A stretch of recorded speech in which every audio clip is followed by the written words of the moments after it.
Ya, terima kasih Andi Syal ini memperhatikan gerak laju IHSG pada hari ini terlihat sumringah setelah kemarin kalau kita lihat sempat menyentuh koreksi 2% lebih dan akhirnya ditutup melemah 1,4% di hari kemarin. Hari ini IHSG mampu dibuka menghijau dan menutup perdagangan hari ini dengan penguatan begitu ya, penguatan yang cukup kuat juga 1,03% di hari ini dan juga bertengger di level 6.888 poin. Kondisi ini ataupun kondisi IHSG selama sepekan ini juga tentunya dipengaruhi oleh berbagai sentimen, namun sentimen yang paling dekat mempengaruhi IHSG diindikasi karena ketegangan geopolitik yang terjadi antara Rusia dan juga Ukraina. Memang walau masih perlu dikonfirmasi juga penyebab utama IHSG sempat tersungkur dalam dan juga di hari kemarin begitu ya. Akan tetapi yang menarik dari kondisi ini terpantau pula asing masih rutin untuk mengkoleksi saham-saham di bursa tanah air walau ketegangan Rusia-Ukraina masih terus terjadi. Tercatat pada hari ini IHSG mampu menorehkan nilai transaksi 23 triliun lebih serta net buy asing yang juga tinggi begitu di angka 1,42 triliun di pasar reguler sehingga IHSG mampu bertengger di level 6.888 poin pada perdagangan hari ini. Lalu kalau kita lihat ataupun selain itu tak lupa juga untuk melihat kondisi sektoral IHSG di mana harga minyak dunia juga terus menunjukkan penguatannya karena memang terdampak dari kekhawatiran akan pasokan yang terganggu dari ketegangan geopolitik yang terjadi di Rusia dan juga Ukraina.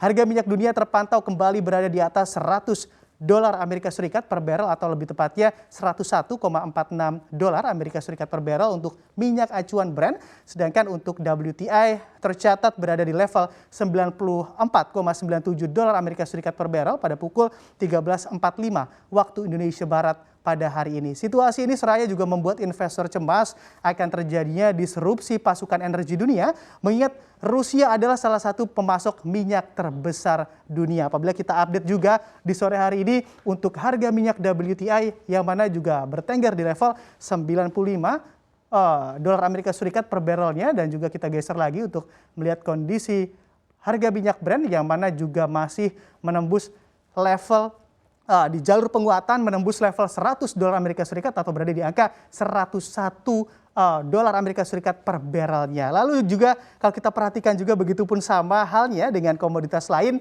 yakni batu bara yang juga mengalami penguatan ataupun penguatan harga karena memang ikut terpicu dari kekhawatiran akan terganggunya pasokan batu bara. Memang karena lagi dan lagi maklum saja Rusia adalah negara dengan cadangan energi yang berlimpah di mata dunia mulai dari minyak, lalu juga ada gas dan juga batu bara pastinya. Terpantau untuk harga batu bara acuan ICE Newcastle Australia juga mengalami penguatan sebesar 0,76% dan berada di level 239,50 dolar Amerika Serikat per ton pada pukul 13.45 waktu Indonesia Barat pada hari ini. Dan juga mari kita update bersama juga di sini memang untuk harga batu bara berada di level 239,25 per ton begitu dolar Amerika Serikat per ton untuk harga batu bara acuan. Dan sementara rekor tertinggi yang dicapai yakni di angka 280 dolar Amerika Serikat per ton pada 5 Oktober 2021 silam. Lalu juga kita perhatikan lagi untuk emas yang memang seringkali menjadi pilihan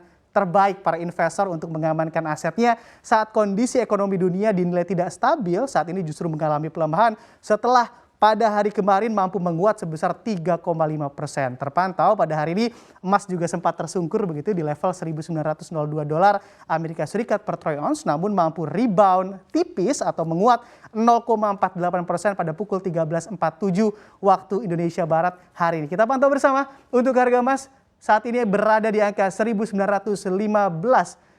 dan juga dari chartnya ataupun dari gerak grafiknya sepertinya sedang menguji begitu ya untuk level 2.000 dolar AS per troy ounce-nya. Lalu juga apabila kita melihat ataupun mencoba melihat pergerakan IHSG secara teknikal, di mana dapat dilihat di sini juga walau begitu ya di hari kemarin IHSG sempat mengalami pelemahan yang cukup dalam, ternyata IHSG belum sama sekali berada di bawah garis MA20-nya atau moving average 20-nya. Apalagi Anda kita lihat di sini memang untuk asing begitu ya masih terus masuk dan juga rutin mengkoleksi saham-saham di bursa tanah air. Jadi kalau kita lihat garis MA20-nya memang masih besar sekali potensi IHSG untuk terus melanjutkan penguatan apabila dilihat dari garis moving average ataupun bisa dilihat di layar kaca Anda garis yang berwarna merah ini IHSG masih berada di atasnya begitu dan memang terlebih Dengan adanya gejolak yang terjadi antara Rusia Ukraina, saham-saham energi pun juga diuntungkan dengan adanya lonjakan harga yang terjadi.